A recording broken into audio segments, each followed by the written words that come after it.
Welcome to another hsextra.com high school football playoff video this week. My name is Joe Serrera. I'm joined by Southeast Guilford Falcons head coach Earl Bates. Coach Bates, thank you for joining us. I'm glad to be here, Joe. You're coming into the playoffs on a 5-game winning streak, including two tough wins, 2-point win at Northwest and a 1-point win over Page. Do you feel like your team has some momentum the way you've been playing?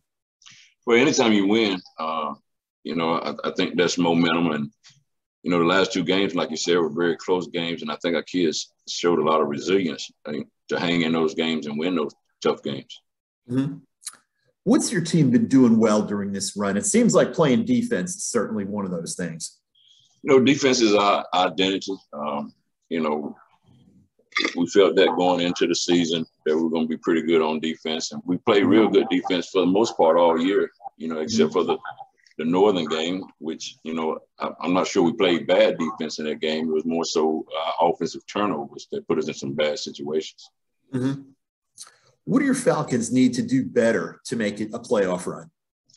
Well, East Forsyth is a very explosive team. When you look at their schedule and their games, I mean, they've scored a lot of points in all their games except for the Reagan game, the one game that they lost. So for us to be successful, I think that we do have to play good defense and kind of control the clock a little bit, with our offense. We're going to try and run the football and control the clock and move the chains a little bit and not have our defense on the field so much.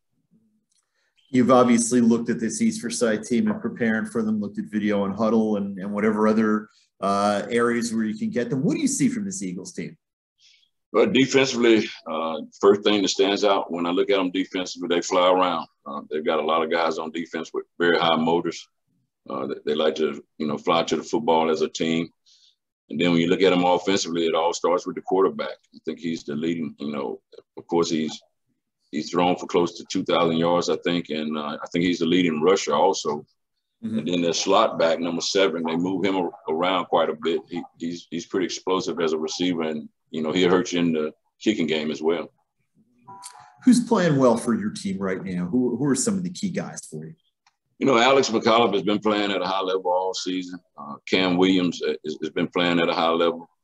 Jordan Farmer. Our offensive line has gotten better.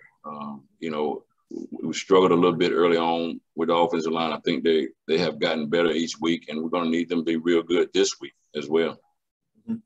You had running game is a big part of what your team does. Tyshawn Wall was doing some things early in the season, and he got banged up. Then Elijah Davis came in. How is that working out with Davis stepping in? It seems like he's really stepped up.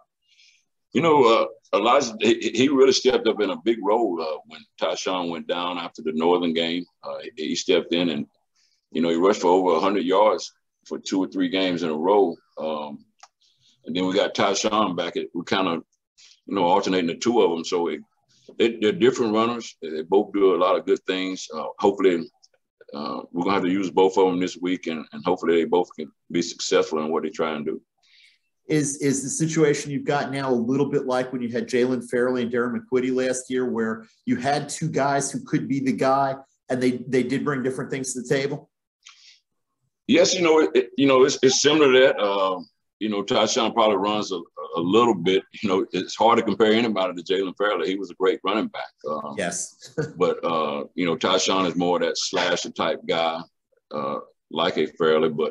And then, ED is what we call him. Elijah, we call him ED. ED is more, he's going to stick it up in there. He's more of a power type running guy. And, he's going to try and move people when they tackle him. So, we like what they both bring to the table, and then we put Alex in the backfield. He's such a great blocker for us in the backfield, and I do give it to him at times when we need tough yards. So we feel good if we can block him up front.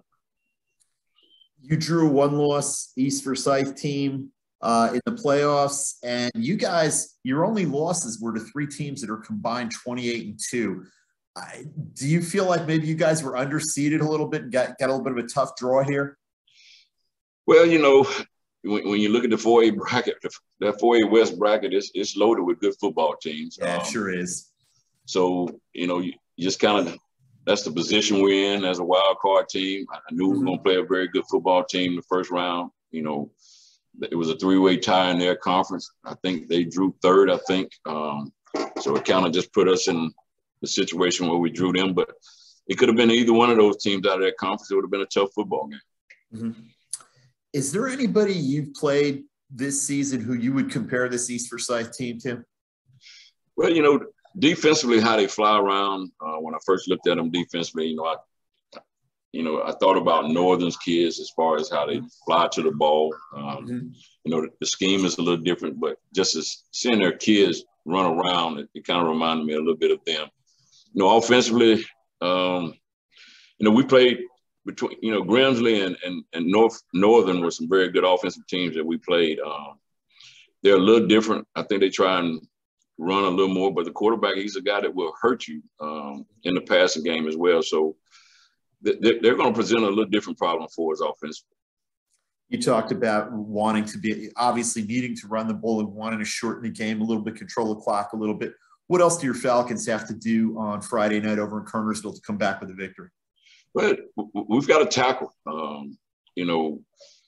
Those guys, the quarterback, he's a slippery guy. And we have got to contain him and tackle him.